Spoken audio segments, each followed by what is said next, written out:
Se antes do início do Brasileirão você fosse apostar em algum nome prevendo ser o artilheiro do campeonato, você ia pensar no Alejandro? Vamos ver umas paradas maneiras que ele fez.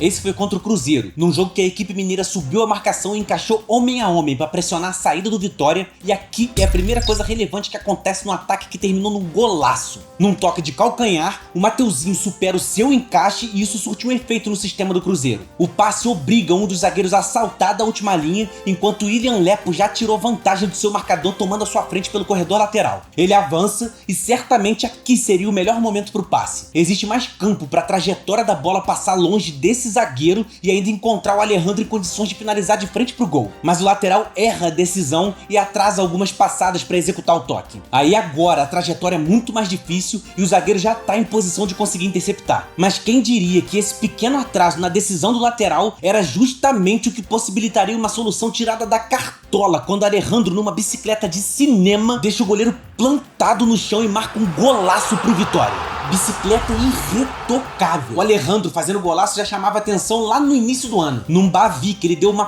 pedrada 91 km por hora e foi na gaveta. Indefensável. Aí beleza, isso é talento. Golaço. Mas não é de golaço que vive um artilheiro, né? O que dá consistência e o maior número de gol é ocupar os espaços corretos no futebol, que atualmente cada centímetro do campo é muito precioso. Olha só contra o Grêmio. O João Pedro saiu um pouquinho da última linha para marcar o Carlos Eduardo de perto. E por que isso é relevante? Repara que o Vitória tem 6 atacantes enquanto o Grêmio também defende com 6. Esse lance é mais perigoso do que parece. Olha só, com o João Pedro fazendo isso, a linha faz um balanço para compensar a saída do lateral desse lado. Quando o Lucas Esteves, que é quem tá com a bola, fizer a virada de jogo, obriga o Reinaldo a ir lá fechar o caminho dele e a última linha precisa fazer o balanço para continuar protegendo bem a grande área. O problema é que a presença do Carlos Eduardo aqui gera dúvida no João Pedro, e aí esse balanço não acontece tão direitinho. A última linha fica um pouco desequilibrada, fica muito espaçada, e aí com o avanço do Mosquito pelo corredor interno, esse zagueiro vai fechar o seu caminho e isso deixa os dois atacantes do Vitória num 2 contra 1 ali no miolo da área. E por que nesse 2 contra 1 o Alejandro é quem é o mais importante? Porque ele é quem pode aproveitar a orientação corporal do zagueiro e atacar pelo ponto cego enquanto ele se movimenta escondido nas costas do marcador, ocupando o espaço correto, no tempo certo. Só uma testadinha já é o suficiente para botar a bola para dentro. Essa noção de onde se posicionar também é importante para quando o time tá sem a bola e precisa recuperar ela. Olha só esse lance aqui, ele percebeu o companheiro dele mapeando a opção de passe que o adversário tem, então já é dedutível que o Mateuzinho vai pressionar quem tá com a bola,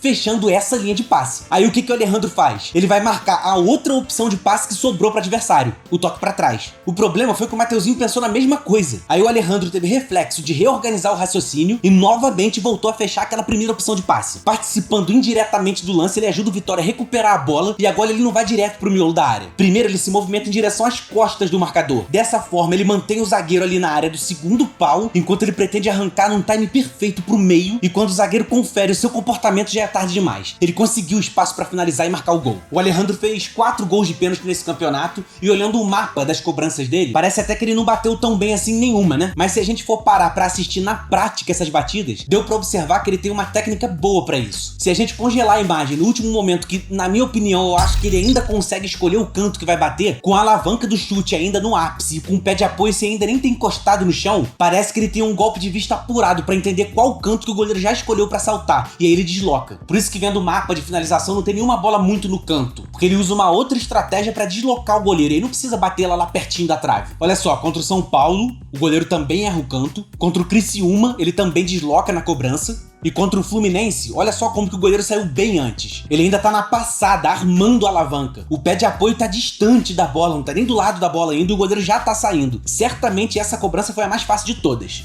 Observando o mapa de calor dele, como ele ocupa bem todo o campo de ataque, dá pra perceber que ele tem uma participação muito ativa em todas as valências. Ele participa ativamente na recuperação da posse de bola, ele participa no contra-ataque, ele vai pressionar marcando alto quando é necessário, e ele é malandro com isso. Olha só, o Vitória subiu, o goleiro e o zagueiro do Fortaleza estão sinalizando pro Tite jogar essa bola lá pra frente, e olha como que o Alejandro não aperta na marcação. Na malandragem ele fica numa certa distância do zagueiro pra deixar o Tite à vontade de tocar a bola por ali. O Alejandro tá só se fazendo de morto, mas quando o Tite realmente se sente seguro o suficiente para recuar pro goleiro. É exatamente o que o Alejandro já estava esperando. Ele vai pressionar o goleiro, marcando a linha de passe pro zagueiro ao mesmo tempo. Aqui ele contou com o azar do goleiro e teve sorte para marcar mais um gol. Mas, como eu gosto de falar, a sorte privilegia quem trabalha direitinho e tá no lugar certo. Quem é que não lembra do dia que essa parada aí aconteceu, né? O Alejandro deixou claro pra gente que não é necessariamente de golaço que vive um artilheiro, mas também nada impede da gente apreciar, né? A bola é lançada pra área e no corte parcial o Alejandro nem sabe se o time vai recuperar a bola de fato, mas já tá em posição de contra-ataque. Por isso o Rubens vai tentar finalizar essa jogada. Esse chute aí do Rubens, por incrível que pareça, tem caráter defensivo. Uma ótima forma de tentar evitar sofrer o contra-ataque é